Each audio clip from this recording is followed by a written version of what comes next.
శ్రీమాత. లలితా సహస్రనామాలలో మొదటి నామం శ్రీమాత. వశిన్యాది వాగ్దేవతలు మొదట పలికిన మాట శ్రీమాత. ఒక వృక్షానికి విత్తనం వంటిది శ్రీమాత నామం. లలితా సహస్రం అనే వృక్షానికి విత్తనం లాంటి నామము శ్రీమాత. శ్రీమాత అనే బీజాన్ని ఎవరైతే నిత్యము మనన రూపంలో ధ్యానిస్తూ వ్యవసాయం చేస్తారో లలితా సహస్రనామంలో ఫలాన్ని అంతటినీ ఇస్తుంది ఈ దివ్యమైనటువంటి నామం శ్రీమాత. అణువణువున బ్రహ్మాండమంతా సృష్టి స్థితి లయలు చేయగలిగే శక్తి శ్రీమాత. సృష్టికి హేతువు అమ్మ కనుక మొదటి నామం శ్రీమాత.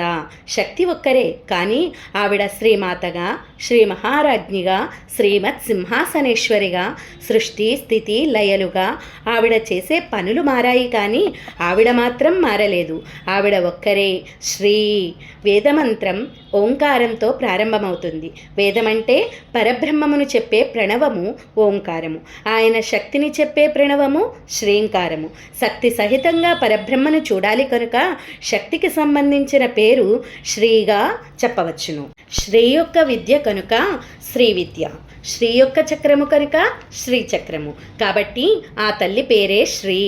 శ్రీమాత అంటే శోభగా, విభూతిగా, మంగళముగా, సరస్వతిగా, లక్ష్మిగా, బుద్ధిశక్తిగా, శ్రీలన్నింటికీ మాత కాబట్టి శ్రీమాత. మాత అంటే కారణమైనటువంటిది. ఈ శోభలన్నింటికీ కారణమైనది కనుకనే శ్రీమాత. సర్వ జగత్తు ఆవిడ గర్భంలో దాగి ఉంది కనుక శ్రీమాత. తల్లికి పిల్లలపై ఉండే ప్రేమ అవ్యాజమైనది. జగత్తు మొత్తానికి ప్రేమని పంచే అమ్మ శ్రీమాత. అమృతం వంటి వేదము అమ్మ కడుపులో ఉంది కనుక ఆవిడ వేదమాత. ఆవిడయే శ్రీమాత.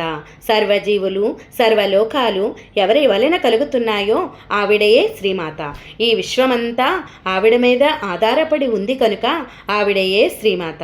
ఈ జగత్తు అంతటికీ పోషణ శక్తినిచ్చే తల్లి కనుక శ్రీమాత. శ్రీ అనగా సకార, రకార, ఈకారాలుగా.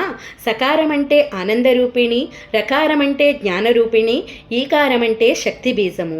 ఈం అనగా పరబ్రహ్మము యొక్క శక్తి. ఈ స్త్రీలకు అన్నింటికీ మాత కనుక శ్రీమాత. రుక్కులు సామములు యజస్సులుగా చెప్పబడే వేదమంతా కలిసి శ్రీ. వేదాలకు మాత కనుక శ్రీమాత. ఆశ్రయమైన తల్లిని ఆశ్రయించామనే భావన కలగాలంటే అమ్మా నన్ను కాపాడే తల్లివి నీవే అని అర్థం తెలిసి అనటం ఒకటైతే భావనతో అనటం ఒకటి. భావనతో అంటే అమ్మ తప్పక దొరుకుతుంది. శ్రీమాత్రే నమః.